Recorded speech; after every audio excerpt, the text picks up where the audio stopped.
आगे भगवान कहते हैं, विद्या विनय संपन्ने ब्राह्मणे गवहस्तनि शुनि चैव स्वपाके च पंडिता समदर्शनि। विनम्र साधु पुरुष अपने वास्तविक ज्ञान के कारण एक विद्वान तथा विनीत ब्राह्मण गाय, हाथी, कुत्ता तथा चांडाल को समान दृष्टि यानी कि समभाव से देखते हैं। तो क्यों ऐसा है कि जो भगवान के एक भक्त है वो सबके बीच में जाकर के सबके साथ वो घुल मिल जा रहे हैं, सब कोई कैसी भी स्थिति में है उनके साथ अच्छे से व्यवहार कर पा रहे हैं, उनको भगवान तक जोड़ पा रहे हैं, ऐसा कैसे है? क्योंकि उनको वास्तविक ज्ञान हो चुका है और वास्तविक ज्ञान के कारण वो सारे जीवों को शरीर के तौर पे नहीं, शरीर के रूप में नहीं देख रहे हैं, आत्मा के रूप में देख रहे हैं।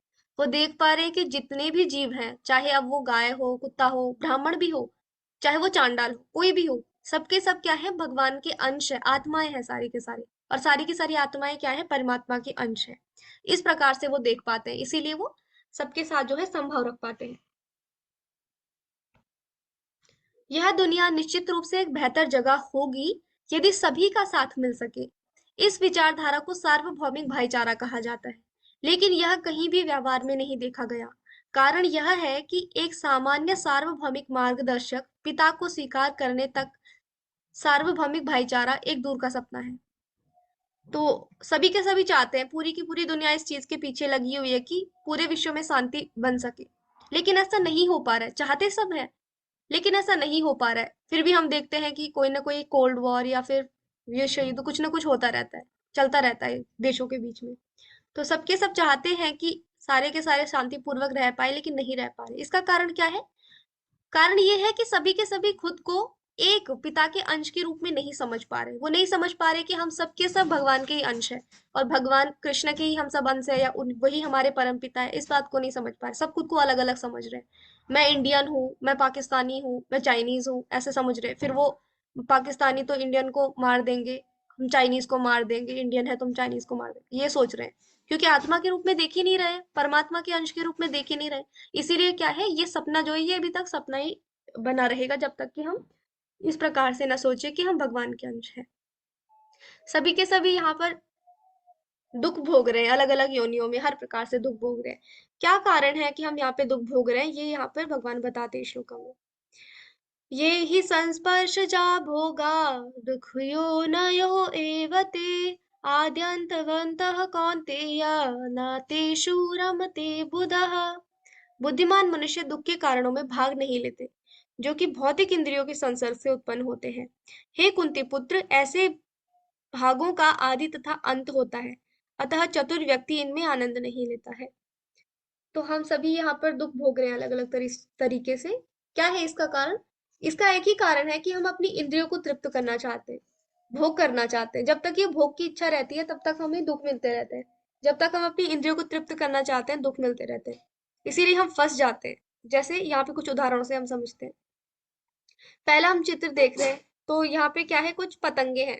जो पतंगे होते हैं वो छोटे छोटे कीट पतंगे, वो क्या करते हैं, लाइट से बहुत ज्यादा अट्रैक्ट होते हैं और वो अपनी तुष्टि चाहते हैं, आंखों की तुष्टि चाहते हैं, अपनी इंद्रिय तृप्ति करना चाहते हैं। तो आंखें उनकी इंद्रियां हैं, तो उसकी तृप्ति के लिए, उसकी तुष्टि के लिए वो लाइट की चारों तरफ घूमते रहते हैं, घूमते रहते हैं।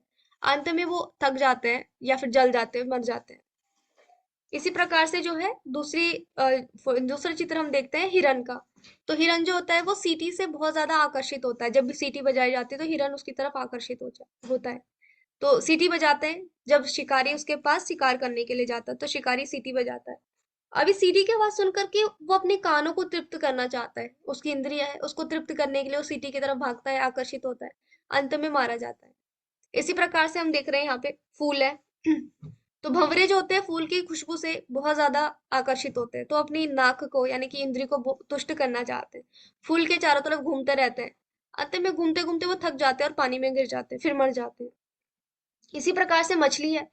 तो मछली क्या करती है, जब भी उसके उसको फंसाना होता है कांटे पे, तो उसके लिए कुछ खाने के लिए डाला जाता है।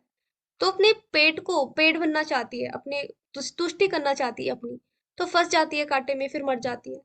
इसी प्रकार से जो हाथी है, हाथी जो है वो हथनी से बहुत ज्यादा आकर्षित होता है। तो जब उसको पकड़ना होता है, क्योंकि बड़ा जानवर है हाथी, आसानी से नहीं पकड़ा जा सकता, तो उसको पकड़ने के लिए कुछ ट्रिक्स की जाती है। तो एक बड़ा सा ऐसे खड्डा खोद देंगे और उसको किसी तरीके से खड्डे को छुपा देंगे पत्तों से, कुछ ऐसे अरेंजमेंट करेंगे और फिर हथनी के द्वारा उसको आकर्षित किया जाएगा हाथी को, और जब हाथी भाग के उसकी तरफ आएगा तो वो खड्डे में गिर जाता है और फंस जाता है। तो इस प्रकार से उसको पकड़ा जाता है, अंत में उसको भी क्या हुआ, दुख झेलना पड़ा। तो इस प्रकार से वो भी क्या करना चाहता था, अपनी इंद्रियों की तुष्टि करना चाहता था। तो हमारे अंदर भी यही, हर जीव के अंदर यही यही स्वभाव है। हम अपनी इंद्रियों की तुष्टि करना चाहते हैं और भोग करना चाहते हैं चीजों का, और इसी के कारण हम जो है प्रॉब्लम्स में फंस जाते हैं हमेशा।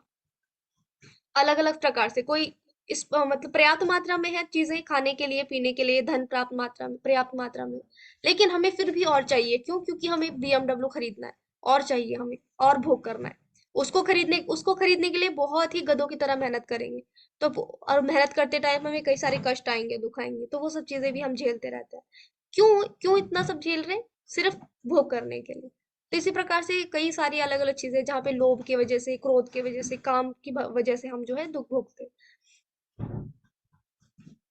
अभी ये सारे जो दुख हैं हमें मिलते ही रहेंगे जब तक कि हम इस दुखालयम में रहेंगे। ये पृथ्वी को क्या कहा गया शास्त्रों में? दुखालयम कहा गया। दुख धन आलय, जैसे पुस्तकालय होता है, पुस्तक धन आलय, यानी कि पुस्तकें जहां पर है उसको पुस्तकालय कहेंगे। उसी प्रकार से दुखालय, जहां पे दुख ही दुख मिलते हैं, उसको दुखालयम कहा गया। तो दुख तो मिलते रहेंगे यहाँ पर, लेकिन शांति भी मिल सकती है। कैसे मिलेगी हमें शांति? कैसे हम इन दुखों से बाहर निकल पाएंगे? कैसे शांति बना पाएंगे, जिसके लिए सारी की सारी दुनिया कार्य कर रही है अभी, कि पूरे के पूरे विश्व में शांति बनाना है। बड़े बड़े संघ की स्थापना की जा रही है इसके लिए। तो कैसे हो सकता है ये? यहाँ पर भगवान उसको बता रहे श्लोक में। तो ये जो श्लोक है बहुत ही ज्यादा महत्वपूर्ण है भगवत गीता का, और इसको शांति सूत्र भी कहा जाता है। भगवान कहते हैं, भोक्ता राम यज्ञ तपसाम सर्वलोकम महेश्वरम सूर्यदम सर्वभूतानां ध्यात्वा माम शांति पृच्छति। मुझे समस्त यज्ञों तथा तपस्याओं का परम भोक्ता,